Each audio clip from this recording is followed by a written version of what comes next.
संदीप ने अपनी माँ के कहने पर गांव में शादी कर ली थी। लड़की का नाम था सुनीता। माँ का कहना था एकदम मॉडर्न बहू नहीं होनी चाहिए, लेकिन उन्हें नहीं पता था कि गांव से आने वाली बहू सुंदर सुशील तो होगी और उसको गांव से बाहर भी निकाल लाएंगे, लेकिन उसके अंदर का गांव कैसे बाहर निकलेगा। शादी के कुछ दिन बाद, माँ टिफिन तो देना जरा। बेटा अब तो स्कूल नहीं ऑफिस जाता है, माँ से नहीं अपनी बीवी से टिफिन मांगा कर। ओके माँ। सुनीता टिफिन ले आओ। 1 किलो टिफिन, इसके अंदर पिस्ता डाल दिया है। पिस्ता? पिस्ता क्यों? सास जी ने बोला था ना कि आपको पिस्ता बहुत पसंद है। ओहो, मैंने पिस्ता नहीं पास्ता बोला था, पास्ता। पास्ता? कहीं होता है पास्ता?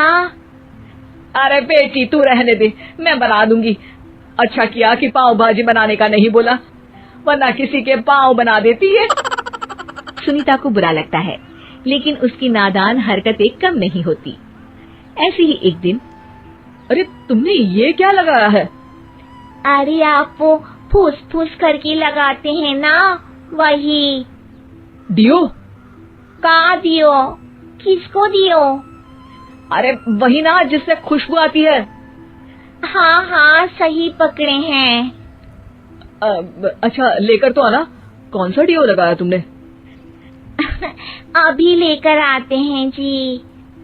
संदीप की बात मानकर सुनीता अंदर से खुशबू वाला फुसफुस लेकर आती है। OMG! OMG मतलब ओ माय गणेश ना।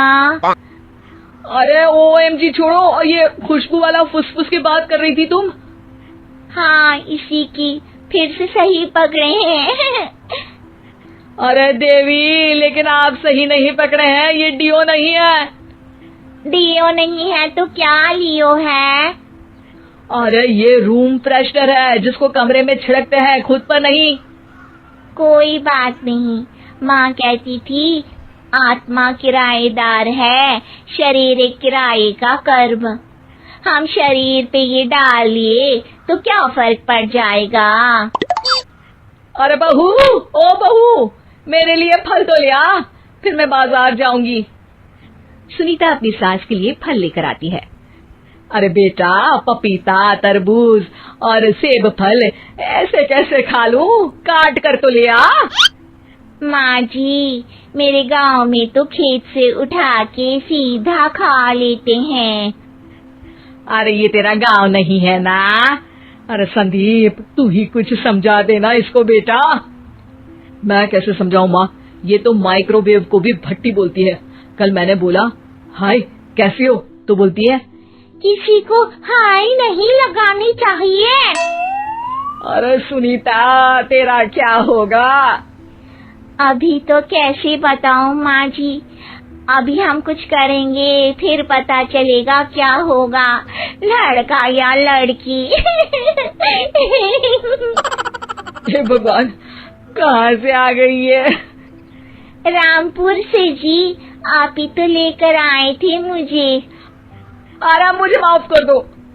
पहले कोई गलती तो करिए जी, आपकी तो सारी गलती माफ कर देंगे हम। हाँ अरे बहू, मेरी बात सुन, फल यानी कि फ्रूट जब भी लाए ना तो काट कर लाना, ठीक है?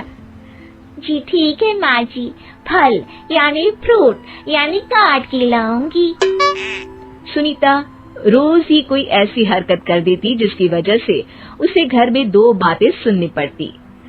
एक दिन, माँ मेरे बॉस घर पर आने वाले हैं शाम को, उनका बर्थडे है, फैमिली साथ नहीं रहती उनके, तो यही पार्टी कर लेंगे। उनको अच्छा लगा तो शायद मेरा प्रमोशन भी हो जाएगा। मैं ना फ्रूट केक लाकर फ्रिज में रख दूंगी और तेरे साथ आज खाना मैं बनाऊंगी, ताकि जब साहब आए तो खाने में कोई गड़बड़ ना हो। शाम को जब सारी तैयारियां हो जाती है, संदीप के साथ बड़े साहब भी घर आते हैं। फ्रूट केक तो ले आना बहू, फिर खाना खाएंगे।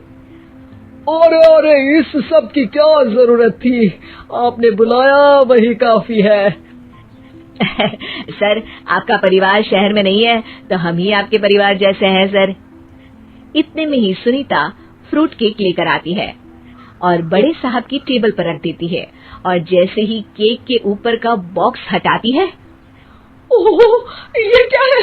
केक तो कटा हुआ है। मैं तो ऐसा नहीं लाई थी। आप मुझे शाबाशी दे सकती है माँ जी, मैंने ही केक काट दिया। आपने कहा था ना, फल यानी फ्रूट यानी हमेशा काट के लाना, तो फ्रूट केक भी तो फ्रूट ही है ना, तो मैंने पहले ही काट लिया। हूं ना मैं समझदार।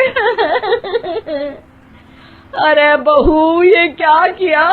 केक हमेशा वही काटता है जिसका जन्मदिन होता है। तुझे एक बात भी समझ नहीं आती, एक नंबर की बेवकूफ है। पूरा माहौल बिगड़ चुका था। संदीप को लगने लगा था कि साहब उसे प्रमोशन तो दूर की बात है, कहीं डिमोशन ना दे दे, लेकिन साहब बीच में ही बोल पड़ते हैं। अरे अरे, कोई बात नहीं, ये इनकी बेवकूफी नहीं है, इनका भोलापन है। बेटा, आप कहाँ से हो? रामपुर गांव से। अरे वाह, गांव से? फिर तो आपके गांव में ताजे फल और सब्जियां मिलते होंगे। हाँ, सही पकड़े हैं। हम तो काटते भी नहीं, सीधा खा लेते हैं। मैं ना एक बार तुम्हारे गांव घूमने जरूर चलूंगा। क्यों संदीप, ले चलोगे ना? मुझे गांव घूमना बहुत पसंद है। बस फिर क्या था, संदीप और सास दोनों खुश हो गए, क्योंकि साहब को सुनीता ने गांव की बात करके खुश कर दिया था। अब संदीप का प्रमोशन पक्का था। शिक्षा, कभी भी किसी भी गलती पर घबराना नहीं चाहिए।